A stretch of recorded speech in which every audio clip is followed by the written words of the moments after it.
வணக்கம் நண்பர்களே, நான் உங்கள் மோகன்குமார் SALEM எஜுகேஷன்லேருந்து. இது மேக்கிங் ஆஃப் த கான்ஸ்டியூஷன் பகுதி 34 expert committee of the Congress அந்த தலைப்பின்ல இருக்கக்கூடிய விஷயத்தை தமிழில் டிரான்ஸ்லேட் பார்க்க போகிறோம். முக்கியமான விஷயம், இந்த லக்ஷ்மிகாந்த் புக்கை ஒவ்வொரு லைன் பை லைனாக டிரான்ஸ்லேஷன் பார்த்துட்டு வரோம். இது பகுதி 34. இப்போ ஃபர்ஸ்ட் வந்து மேக்கிங் ஆஃப் த கான்ஸ்டியூஷன் இது வரைக்கும் 33 வீடியோக்கள் பார்க்காதவங்க அந்த வீடியோஸோட லிங்கை டிஸ்கிரிப்ஷனில் கொடுத்துருக்கேன். தேவையானவங்க பயன்படுத்திக்கங்க.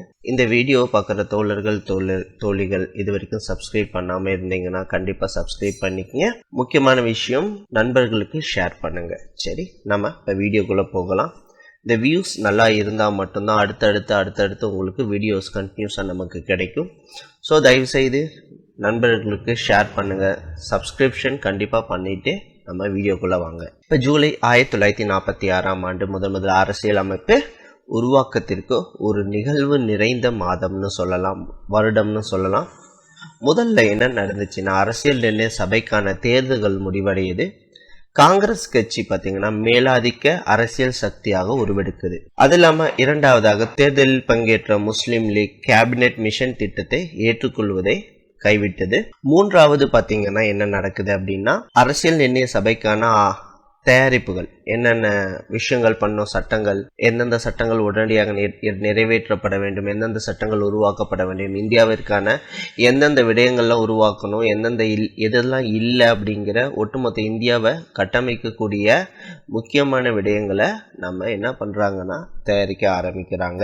சரி, இப்போ நம்ம 11 இதில் வந்து என்னென்ன பார்க்க போகிறோம்னா, making of the constitution, 11 fact, expert committee of the Congress role and play, அதையும் பார்க்க போகிறோம். முதல்ல 11 ஃபேக்ட் பார்க்க போகிறோம். நம்மளுடைய இந்த அரசியலமைப்பு சட்டசபை தேர்தல் வந்து 1946ஆம் ஆண்டு நடக்குது. அதில் வந்து காங்கிரஸ் ஜெயிக்குது. அப்போ வந்து என்னென்ன விஷயங்கள் அங்கே நடந்ததுன்றதை பார்க்க போகிறோம். மொத்த பலம் 389.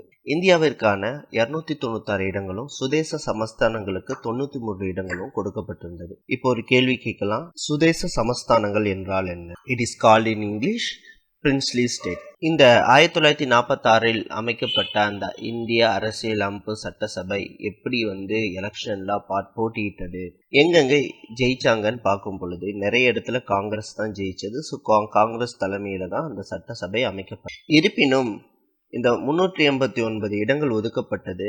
அதுல வந்து சுதேச சமஸ்தானங்களும் இருந்தது. சுதேச சமஸ்தானங்கள் முக்கியமா princely stated the ruled by the king, அதாவது அரசர்களால் ஆட்சி செய்யப்பட்ட ஒரு பகுதிகள். இப்போ எக்ஸாம்பிள், நம்மளுடைய பக்கத்தில் இருக்கக்கூடிய மைசூர் உடையார், அவர் தான் வந்து ஆட்சி செஞ்சுட்டு இருந்தார். இந்த பக்கம் வந்து கேரளா. ஸோ இந்த மாதிரியான விடயங்கள் நிறைய இடங்கள்ல வந்து அரசர்கள் ஆட்சியெல்லாம் கண்ட்ரோல்ல தான் இருந்தது. இந்த இடத்துல ஏன் சார் பிடிக்கலையா அப்படின்னும் போது, ஏன் இங்கிலீஷ்காரங்க விட்டு வச்சாங்கன்னா அதை நம்ம பின்னாடி ஹிஸ்டரியில பார்ப்போம். இப்போ அந்த இடத்துல இருக்கக்கூடிய அரசர்களை இந்திய அரசானது கேட்டுக்கொண்டது, இந்தியாவோட சேர்ந்துக்கலாம் அல்லது நீங்க என்ன பண்ணலாம், நீங்க வந்து ஒரு ரெப்ரசன்டேட்டிவா கூட இருக்கலாம் அப்படின்ற மாதிரி. அதற்காக ஆட்களை வந்து என்ன பண்ணலாம்னா நீங்க அனுப்பிக்கலாம். அங்க ஒதுக்கப்பட்ட அந்த நபர்கள் யாரால் நாமினேஷன் தான் செய்யப்பட்டது, மக்களால் தேர்ந்தெடுக்கப்படவில்லை. மற்ற இடத்துல எல்லாம் 296 பேர் மக்களால் தேர்ந்தெடுக்கப்பட்டார்கள். ஆனால் 93 இடங்கள் எப்படி தேர்ந்தெடுக்கப்பட்டன? கிங்ஸ் நாமினேட்டட், அதாவது அந்த அரசர் நாமினேட் பண்ணி அனுப்புவாங்க. நாமினேஷன் அப்படின்னா பிரதிநிதித்துவப்படுத்தி அனுப்பியிருந்தாங்க. மொத்தம் வந்து இந்தியாவுக்கு வந்து 296ல 92 இடங்கள் வந்து இந்தியாவுக்கு ஒதுக்கப்பட்ட இடங்கள். மீதி 11 பேரும் ஆளுநர்கள் மாகாணத்திலிருந்தும் 4 தலைமை ஆணையர் மாகாணங்களிலிருந்து இருக்க வேண்டும் என்ற உத்தரவு இருந்தது. இந்த 296 இடங்கள் அல்லது 290 இடங்கள் எப்படி வந்து ஒதுக்கப்பட்டதுன்னா, அந்தந்த மாகாணங்கள் மக்கள் தொகைக்கு ஏற்பட்ட ஒதுக்கப்பட்டது. அது இல்லாமல் பார்த்தீங்கன்னா, முஸ்லிம், சீக்கியர்கள், தளபதிகள் 3 சமூகங்களுக்கு, இந்த சமூகங்கள்லாம் தனித்தனியான சமூகங்கள் தான். அந்த சமூகங்களும் என்ன பண்ணிக்கலாம்னா அவங்க ஓட்டு போட்டு தேர்ந்தெடுத்துக்கலாம்னு சொல்லிட்டு அந்த சமூகம் இடஒதுக்கீடு விஷயத்திலையும் அவங்க கான்சன்ட்ரேஷன் பண்ணாங்க. இது என்ன சொல்லுவாங்கன்னா, ஒற்றை மாற்றத்தக்க வாக்கின் மூலம் நடத்தப்பட வேண்டும் அப்படின்னு. வாக்களிப்பு எப்படி இருந்ததுன்னா, ஒற்றை மாற்றத்தக்க வாக்களிப்பு வந்து விகிதாச்சார பிரதிநிதித்துவத்தின் மூலமாக ஒற்றை மாற்றத்தக்க வாக்கின் மூலம் நடத்தப்பட்டிருந்தது. சரி, சுதேச சமஸ்தானங்கள் பிரதிநிதிகள் இந்த சுதேச சமஸ்தானங்கள் தலைவரால் தேர்ந்தெடுக்கப்பட்டார். நான் முன்னாடியே சொன்னேன், நாமினேட்டட் பை த கிங் அப்படின்னு. ஸோ அதை பிரின்ஸ்லி ஸ்டேட்ல இருந்து வந்த 93 பேர்களும் எப்படி தேர்ந்தெடுக்கப்பட்டிருந்தாங்க, நாமினேட் செய்யப்பட்டிருந்தாங்க. இது எப்படி இருந்தது, இந்த சபை சட்டமன்ற உறுப்பினர்களுடைய எண்ணிக்கை மற்றும் அதை எப்படியெல்லாம் செலக்ட் செஞ்சிருந்தாங்க அப்படின்னா, இது எப்படி சொன்னாங்க, பகுதி அளவு தெரிவு செய்யப்பட்டு ஒரு பகுதி நியமனம் செய்யப்பட்டது அப்படிங்கிறாங்க. எப்படின்னா பார்சியலி எலெக்டட், பார்சியலி நாமினேட்டட். இந்த பிரின்ஸ்லி ஸ்டேட் எல்லாம் பார்த்தீங்கன்னா அதில் மாகாணத்தோட ஆளுநர், தலைமை ஆளுநர் இவங்கெல்லாம் நாமினேட்டட் பை த பிரிட்டிஷார் மற்றும் princely state. But rest of them is elected by the people. Next பார்த்தீங்கன்னா இந்த சீக் இவங்கெல்லாம் பார்த்தீங்கன்னா அவங்களுக்கும் தனியாக பிரதிநிதித்துவப்படுத்தப்பட்ட ஒரு மனித பகுதி, அந்த மக்களை அனுப்பி வைக்கிறாங்க. அதனால தான் பார்சியலி எலெக்டட், பார்சியலி நாமினேட்டட்னு சொல்கிறோம். At the indirect election, provincial assembly who themselves were elected and limited franchise. வரையறுக்கப்பட்ட வாக்குரிமை தேர்ந்தெடுக்கப்பட்ட மாகாண சபைகளின் மறைமுக தேர்தல் மூலமாக தேர்ந்தெடுக்கப்பட்டது அப்படிங்கிறாங்க. எப்படின்னா லிமிட்டட் பிரான்சிஸ் அப்படின்னா எல்லாரும் ஓட்டு போட முடியாது, அதுக்குன்னு சில வரைமுறைகள் இருக்கு, படிச்சிருக்கணும், அந்த மாதிரியான அந்த விஷயங்கள் எல்லாத்தையுமே என்ன செய்யப்பட்டது, நாமினேட் செய்யப்பட்டது. ஏன்னா எல்லாரும் ஓட்டு போட்டால் அது கிட்டத்தட்ட 3-4 வருஷம் ஆகிடும். ஸோ அதனால் டக்குன்னு ஒரு சட்டசபையை உருவாக்கணும், நமக்கு சுதந்திரம் வேணும், அதனால் சீக்கிரம் உருவாக்கப்பட்டது. ஆனால் இது மறைமுக தேர்தல் முறையினாலும் இப்போ சீக்கு, முஸ்லீம், கிறிஸ்டியன்ஸ் இந்த மாதிரி அவங்களுக்கு பிரதிநிதித்துவப்படுத்துறதுக்கு மாதிரி அந்த இடஒதுக்கீடு முறையிலையுமே அந்த மக்கள் தேர்ந்தெடுக்கப்பட்ட ஒரு சட்டசபை எம்எல்ஏ எம்பியை சட்டசபைக்கு அனுப்பி வைக்கிறாங்க. இப்போ அந்த எக்ஸ்பர்ட் கமிட்டியோட வேலை என்ன, இப்போ செலக்ட் பண்ணிட்டாங்க மக்கள், அவங்களோட வேலை என்ன அப்படின்னா குழுக்களை நியமிப்பது. Is approved the committee discussed procedure adopt by the constitution assembly. சட்டமன்றம் குழுக்களை நியமிக்கணும், அடுத்து அரசியல் நிர்ணய சபையை உருவாக்கணும், அது அடுத்தது அரசியலமைப்பு சட்டத்தை அதனுடைய நோக்கங்களை உருவாக்கி அதோட வரைவுகளை குழு விவாதிக்கிறது தான் அவங்களுடைய வேலை. இப்போ இந்த கமிட்டி உருவாக்கப்பட்டது இந்தியாவுக்கு தனி சட்டம் ஒருத்தரால் இயற்றப்பட முடியாது. அதற்காக மக்களை என்ன பண்றாங்க, அங்க இருக்க சட்டசபை அந்த எல்லாருமே வக்கீல், அந்த மாதிரி ரொம்ப ஹைலி எஜுகேட்டட் தான். ஸோ அவங்க எல்லாத்தையும் எடுத்து வச்சு அவங்களுக்கு ஒரு குழு அமைச்சு அவங்க மூலமாக என்ன பண்ணுறாங்க, ஒவ்வொரு சட்டமாக உருவாக்கப்படுது, நம்மளுடைய சட்ட புத்தகம் எழுதப்படுது. அதுக்கு முன்னாடி சில சட்டங்கள் நடைமுறைக்கு இருக்கு. 1936 கொடுக்கப்பட்டுள்ள கடைசியா பிரிட்டிஷாரால் கொடுக்கப்பட்ட அந்த சட்டமே சில சட்டங்கள் வரைமுறைக்கு கொண்டு வரப்பட்டது. இப்போ புத்தகத்திலிருந்து பார்க்குறோம். அரசியல் நிர்ணய சபைக்கான தேர்தல் 1946 ஜூலை 8 அன்று காங்கிரஸ் கட்சி அரசியல் நிர்ணய சபைக்கான தகவல்களை தயாரிக்கும் நோக்கத்திற்காக ஒரு நிபுணர் குழுவை நியமிக்குது. அந்த குழுவோட உறுப்பினர்கள் யாருன்னா ஜவஹர்லால் நேரு, ஆசிஃப் அலி, முன்னாடியே சொன்னேன், முன்ஷி, கோபால்சாமி ஐயங்கார், கே.டி. ஷா, கட்கில், ஹுமாயூன் கபீர், கே. சந்தானம். இவங்கெல்லாம் பார்த்தீங்கன்னா 1946 ஜூலை 8 காங்கிரஸ் கட்சி என்ன பண்ணிருந்தா பிளான் பண்ணிடுது. இவங்கெல்லாம் சேர்ந்துதான் என்ன பண்ண போறாங்க, இந்திய அரசியலமைப்பு நிர்ணய மன்றம், கான்ஸ்டிடியூஷன் அசம்பிளி ஆஃப் இந்தியா, இந்தியாவின் அரசியல் அமைப்பினை தொகுக்கவும் விடுதலை பெற்ற இந்தியாவின் முதல் நாடாளுமன்றமாகவும் பணியாற்றவும் தேர்ந்தெடுக்கப்பட்டது. 1946 உருவாக்கப்பட்ட 389 உறுப்பினர்கள் கொண்ட அரசியலமைப்பு நிர்ணய சபை மொத்தம் 15 பெண்கள் தேர்வு செய்யப்பட்டிருக்கின்றன அப்படிங்கிறது ஒரு நல்ல விஷயம். 15 பெண்கள் தேர்ந்தெடுக்கப்பட்டிருந்தன. இந்த முதல் அரசியலமைப்பு நிர்ணய மன்றத்தின் முத்திரை பார்த்தீங்கன்னா யானை, பின்னாடி பாகிஸ்தானோட சேர்ந்த ஒரு இந்தியாவோட சேர்ந்திருக்கும். இந்த பீரியட்ல இந்த காங்கிரஸ் எத்தனை இடங்களை கைப்பற்றியது? இந்திய அரசியலமைப்பு நிர்ணய மன்றம் பிரிட்டானியா குழுவினருக்கும் இந்திய தலைவர்களுக்கும் இடையேயான புரிந்துணர்வின் விளைவாக உருவாக்கப்பட்டது. இம்மன்றத்தின் உறுப்பினர்கள் மறைமுகமாகவோ அல்லது நேரடியாகவோ சென்னை மாகாணம், பம்பாய் மாகாணம், வங்காள மாகாணம், ஐக்கிய மாகாணம் மற்றும் மத்திய மாகாணம், கிழக்கு பஞ்சாப், பீகார், அஸ்ஸாம் மற்றும் ஒடிசா மாகாண சட்டமன்றங்களால் தேர்ந்தெடுக்கப்பட்டன. இந்திய தேசிய காங்கிரஸ் பொது தொகுதிகளில் 208 இடங்களை கைப்பற்றி பெரும்பான்மையாக வெற்றி பெற்றது. அகில இந்திய முஸ்லிம் லீக் இஸ்லாமியர்களுக்காக ஒதுக்கப்பட்ட தொகுதிகளில் 73 இடங்கள் வெற்றி பெற்றது. மேலும் சிறுபான்மை கட்சிகளான பட்டியல் சாதி கூட்டமைப்பு மற்றும் இந்திய பொதுவுடைமை கட்சி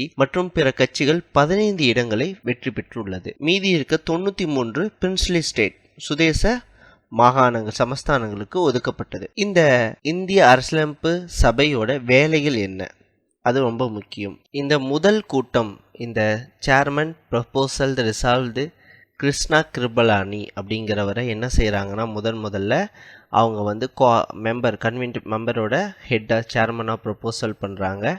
இந்த கமிட்டி வந்து 2 வகையான சிட்டிங்ஸை மேற்கொள்ளுது. முதல் சிட்டிங் எப்பொழுது அப்படின்னா ஜூலை 20-22, 1946. செகண்ட் சிட்டிங் அது எங்கே நடந்ததுன்னா டெல்லியில் நடக்கு. அடுத்தது வந்து செகண்ட் சிட்டிங் ஆகஸ்ட் 15-17 வரை, அதுவும் 1946 தான் பம்பாயில் நடக்குது. சரி, இந்த ஃபர்ஸ்ட் செஷனில் என்னென்ன டிஸ்கஸ் பண்ணாங்க அப்படிங்கிறத நம்ம பார்க்கலாம். முதல் செஷன் 20-22, 1946. இதில் வந்து என்ன செய்கிறாங்கன்னா, உறுப்பினர்களால் நிறைய குறிப்புகள் தயாரிக்கப்படுகிறது. என்ன அந்த குறிப்புகள் இருக்குன்னா, இந்த இந்தியா அப்படிங்கிற ஒரு முழு நாடை எப்படி வழி நடத்தணும், என்னென்ன மாதிரியான சட்டங்கள் இம்பார்ட்டன்ட், எதெல்லாம் இல்லை, எதெல்லாம் வேணும் அப்படிங்கிற விஷயத்த எல்லாத்தையும் அவங்க நிர்ணயிக்கிறாங்க. மேலும் தி question appointment the various committees, ஏன்னா ஏகப்பட்ட கமிட்டிகள் நிர்ணயிக்கப்பட்டது. நம்ம நினைக்கிற மாதிரி கிட்டத்தட்ட 8லேருந்து 15 கமிட்டிகள் நிர்ணயிக்கப்பட்டது.